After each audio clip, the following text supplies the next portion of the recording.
If you've ever wondered how to start investing without putting all your eggs in one basket, or maybe you've heard people toss around the term ETF and nodded along, pretending you knew what they were talking about, today, I've got you covered. Let's unlock the secrets of ETFs, and I promise it's simpler than it sounds. First things first. ETF stands for Exchange Traded Fund.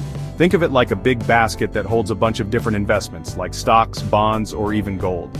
When I buy a share of an ETF, I'm snagging a tiny piece of everything inside that basket. It's like getting a sample platter at your favorite restaurant instead of ordering just one thing. Here's why ETFs are so popular.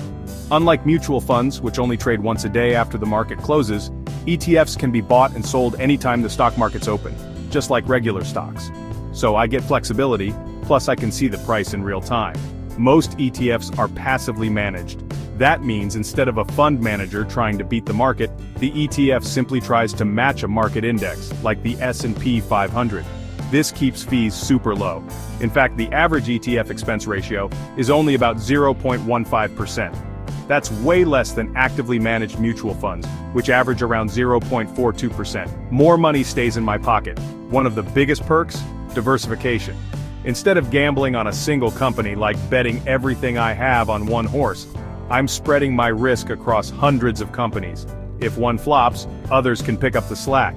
And let's talk taxes. ETFs are usually more tax efficient than mutual funds, so I'm less likely to get hit with a surprise tax bill just because someone else sold their shares.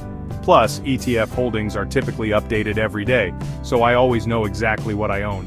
There are tons of ETF flavors out there. Stock ETFs, bond ETFs, sector ETFs, like tech or energy, commodities, and even some that let you invest in Bitcoin or Ethereum.